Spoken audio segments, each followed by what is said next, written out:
वकील साहब, आप कुछ भी करके हमारे चोरे को घर ले आओ। आपको जो सही लगे ना वो आप करो। ठीक है, मैं कुछ करता हूँ। बड़ी मेहरबानी।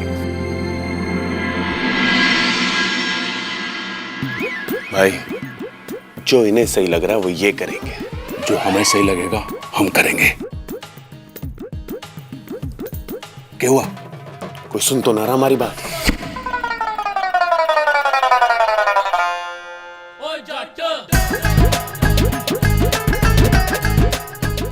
तुम्हारा बाप सुन रहा।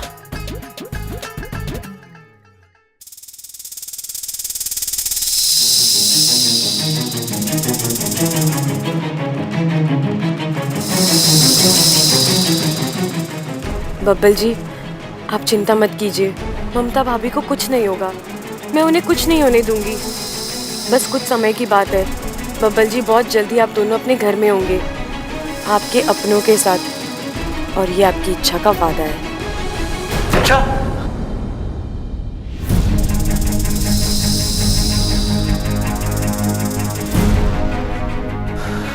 नहीं, इच्छा यहां कैसे आ सकती है? लेकिन जो मैंने अभी सुना, ऐसा लगा कि इच्छा मुझसे बात कर रही है, मुझे हिम्मत दे रही है। शायद मेरा वहम है। इच्छा का सिर्फ एहसास मुझे इतनी हिम्मत दे गया कि अब मुझे यकीन है कि ममता भाभी को कुछ नहीं होगा, कुछ नहीं होगा उन्हें।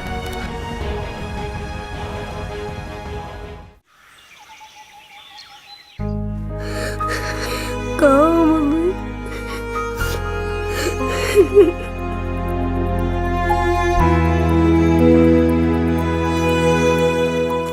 दादी, मुझे मम्मी की बहुत याद आ रही है। हाँ छोरा, हम सबको भी उसकी बहुत याद आ रही है। उसके बिना जीने की आदत ही ना है। दादी, मम्मी ऐसे अचानक क्यों चले गई? ऐसे मुझे लगता है मुझसे नाराज होकर चले गई।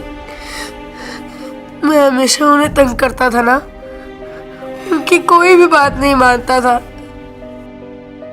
हमेशा मस्ती करता था। दादी, मैं आज के बाद ऐसा कुछ भी नहीं करूंगा। एक गुड बॉय बनकर बताऊंगा। बस एक बार मम्मी वापस आ जाए।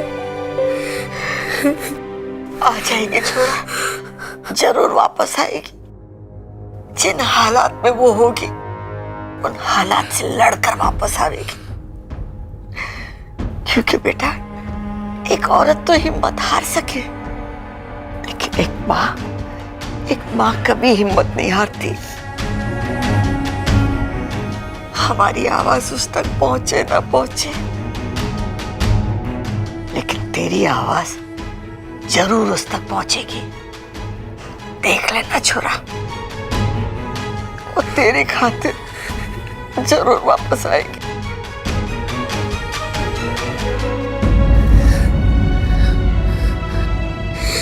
मम्मी, अब जहाँ कहीं भी हो, अपना ख्याल रखना। आपको पता है, मैंने इच्छा से भी कहा है आपको ढूंढ के लाने के लिए, क्योंकि जहाँ कोई नहीं पहुंच सकता वहाँ इच्छा पहुंच सकती है। वो आपको जरूर ढूंढ के लाएगी, जरूर ढूंढ के लाएगी।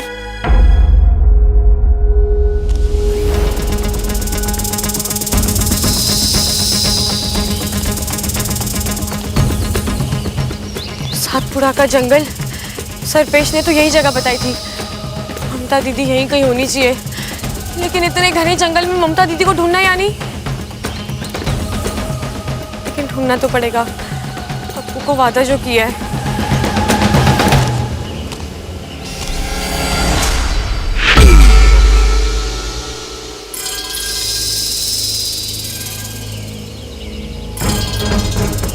ये तो ममता दीदी की चूड़ी है।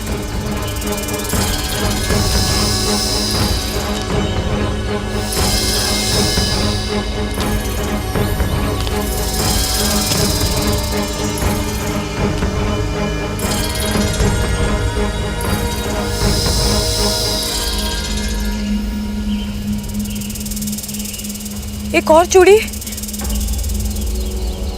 यानी ममता दीदी आस पास है।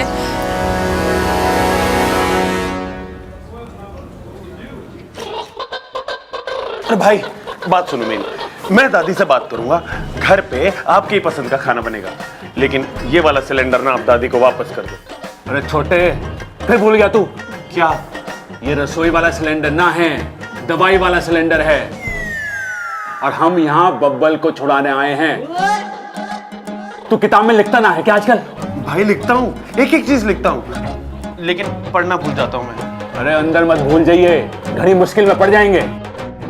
और चल अब, और ये पहन ले चश्मे और मास्क। चल आजा।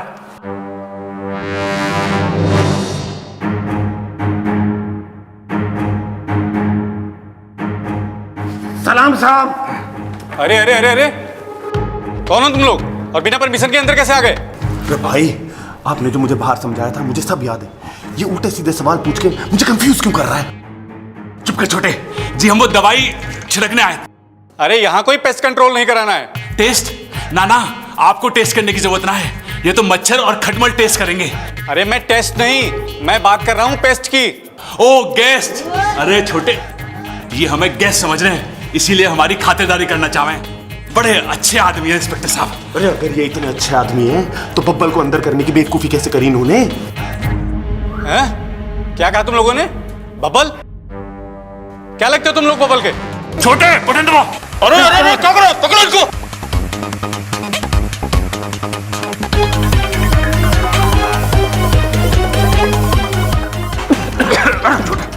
ये तुम लोग अच्छा नहीं कर रहे हो। बच्चा, अरे अब बच्चा बनने का कोई फायदा ना है, भुगतो। बटन दबाओ। मैं तुम लोगों को अंदर कर दूंगा। छोटे,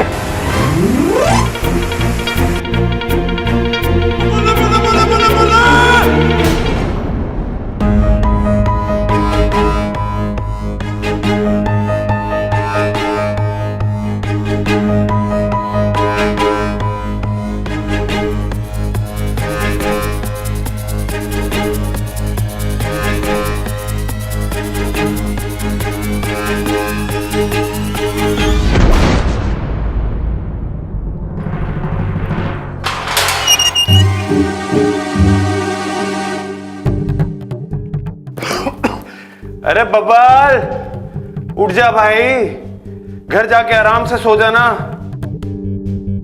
चल।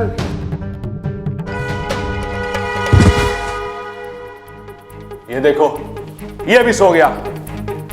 अरे हमारे घर में एक मैं ही हूं जिसे बेवक्त नींद ना आती।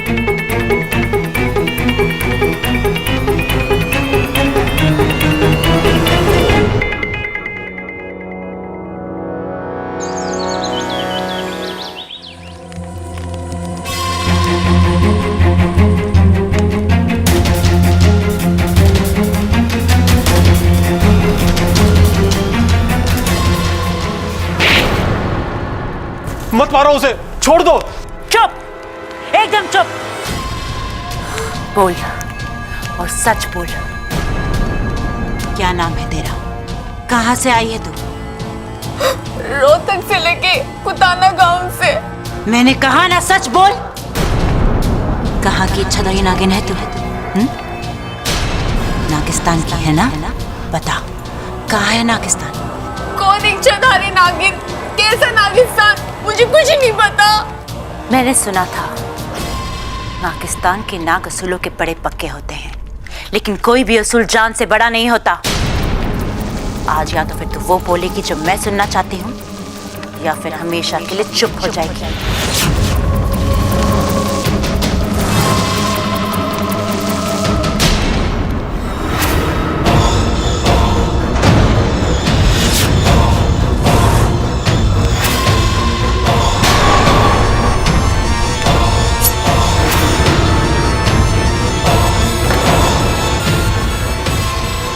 एक ही बात में तेरी विषग्रंथि बहार। अमृता, मेरा विश्वास करो। तुम क्या बोल रही हो? मेरी कुछ भी समझ में नहीं आ रहा। तुम मुझसे चाहती क्या हो? नागिस्तान का पता बता। विशाली, एक लड़की हमारी गुफा की तरफ बढ़ रही है और उसके साथ सैकड़ों नाग हैं। लगता है वो हमें खत्म करने के अभियान पर निकले हैं। मुझे लगता है कुछ गड़बड़ है। हमें हमारा ठिकाना बदलना होगा।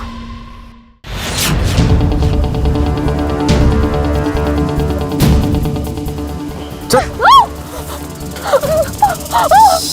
चल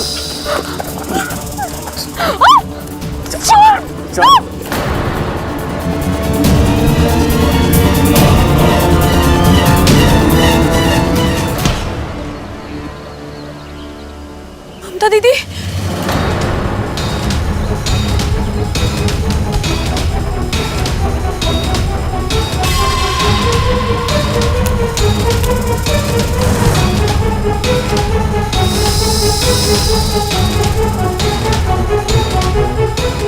ये इच्छा कहीं मुझे शंकर के साथ देख ना ले।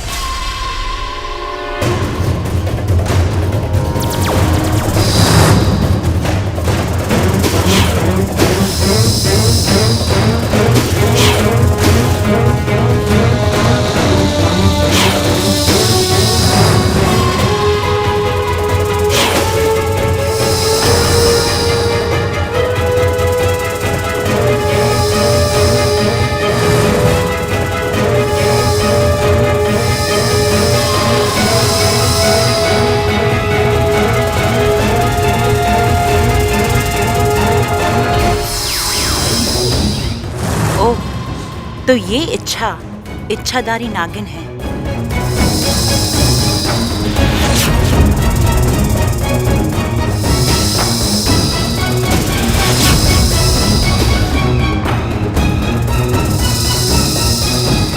मुखिया जी, हमारी सपोली, उसकी जान खतरे में है। तुम चिंता मत करो सिपली। गुरुजी ने अपनी सारी शक्ति इच्छा के साथ लगा दी है। नागोमी देव से प्रार्थना करके ये उसे विशेष शक्तियां दिला रहे हैं। लेकिन वो जिससे लड़ रही है वो... शांत रहो सिपली, अपनी बच्ची की काबिलियत पर भरोसा रखो। बिल्कुल।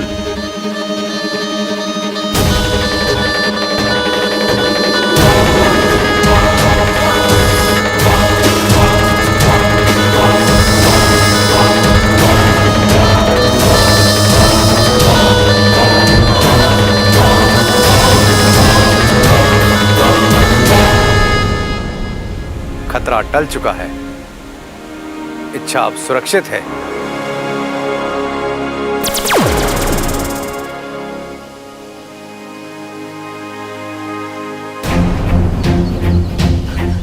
ममता दीदी,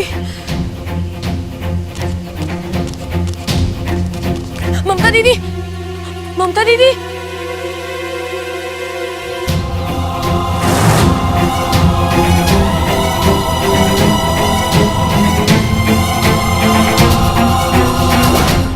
हो ना हो ये इच्छा जरूर नागिस्तान की इच्छाधारी नागिन है। इसे कभी विशेलगढ़ में तो देखा नहीं, और अगर ये विशेलगढ़ की होती तो इंसानों के लिए अपनी जान इतने खतरे में नहीं डालती। ऐसा अच्छाई का बुखार तो सिर्फ नागिस्तान वालों को ही आता है। क्या करूं, इसे अभी कब्जे में लूं कि नहीं? इससे जबरदस्ती कुछ भी बुलवाना मुश्किल होगा। ये गैरों के लिए इतना लड़ती है तो अपनों के लिए जान दे देगी, पर कुछ बोलेगी नहीं। क्या सोच रही हो सिपली? खतरा भी टला नहीं है मुखिया जी। विशालगढ़ वालों को इच्छा का सच पता चल गया है। सिपली का डर सही है मुखिया जी। अब वो इच्छा को परेशान करेंगे और उसके जरिए हम तक पहुंचने की जरूर कोशिश करेंगे। ये इतना आसान नहीं है। विशालगढ़ और नागिस्तान दोनों अलग अलग प्रदेश हैं। यहाँ के नाग एक दूसरे को तब तक नहीं पहचानते जब तक वो एक दूसरे को अपना अपना रूप बदलते हुए ना देख ले। इसीलिए अगर विशालगढ़ का कोई भी इच्छा के आसपास भी हो तो भी इच्छा उसे पहचान नहीं पाएगी। तो फिर इसका हल क्या है मुखिया जी? जी मंत्री जी, आपने थाने फोन करवा दिया जी। बहुत बहुत शुक्रिया, धन्यवाद धन्यवाद। माँ, मंत्री जी ने पुलिस थाने फोन करा दिया, चिंता मत कर, सब ठीक हो जाएगा। अरे क्या जरूरत थी इन दोनों को वहां जाने की और अपनी अक्ल लड़ाने की। खुद की धोती तो संभाल ही ना जावे, चले दूसरे को सहरा पहनाने। अरे माँ, भोले हैं, भाई की जुदाई बर्दाश्त नहीं हुई तो चले गए, माफ कर दे। अरे मैं तो माफ कर दूं खड़क, लेकिन पुलिस को थोड़ी पता है कि दोनों कैसे बावले हैं। अगर ताव में आके कुछ उल्टा सीधा हो गया तो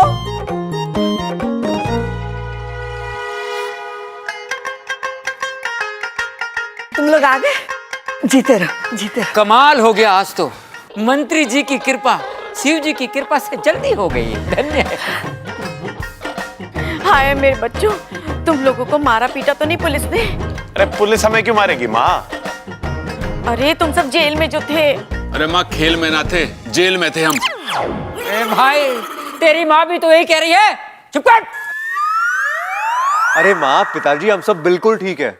आपके एक फोन ने सारा काम आसान कर दिया। देखा? शुक्र है भगवान का, एक बला तो टली। बस अब ममता खैरियत से वापस आ जाए। कहाँ चली गई, कहाँ ढूंढे उसको?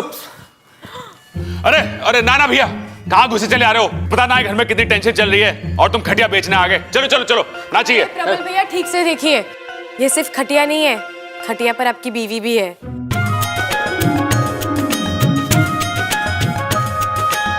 रखो नीचे, रखो नीचे। ममता, ममता, अच्छा मम्मी आंखें क्यों नहीं खोल रही है? अप्पू, ममता दीदी बेहोश है, मैंने डॉक्टर को भी बुलाया, वो आते ही होंगे।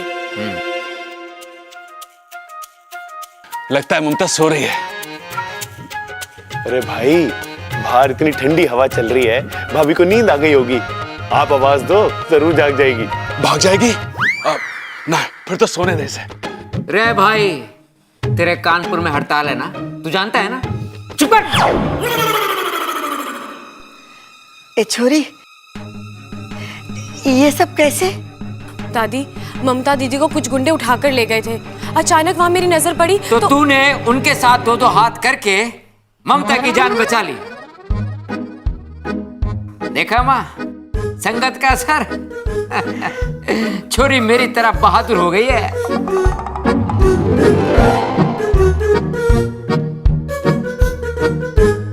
डॉक्टर साहब आ गए। अरे डॉक्टर साहब, आप यहाँ कैसे? आपको भी मेरी तरह भूलने की बीमारी हो गई है ना? आपका क्लिनिक तो वहां है, नुक्कड़ पे। अरे बावले, तू अपनी बातों से डॉक्टर को बेहोश करेगा के? डॉक्टर साहब, जरा देख के बताइए ना हमारी बहू को क्या हुआ है।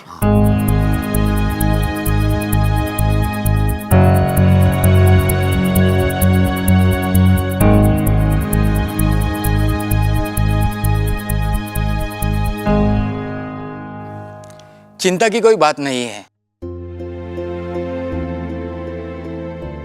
मैं इन्हें इंजेक्शन दे देता हूं, थोड़ी देर में होश आ जाएगा।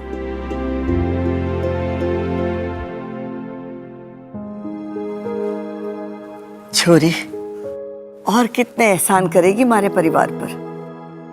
दादी, बड़ों के हाथ जोड़ते हुए नहीं, आशीर्वाद देते हुए शोभा देते हैं। छोरी, ये घर है ना, ईंट और पत्थर से ना बना है, रिश्तों से बना है। एक को भी आंच आवे ना तो पूरे परिवार की सांस अटक जावे। आज तूने ममता की जान बचाकर हम सबकी जान बचाई है। हमारे पास तुझे देने के लिए तो कुछ ना है, बस आशीर्वाद देती हूँ कि तेरे मन की मुराद पूरी हो और तू हमेशा खुश रहे। दादी, आपने मेरे सर पे हाथ रख दिया, बस मेरी सारी मुराद पूरी हो गई और मुझे कुछ नहीं चाहिए।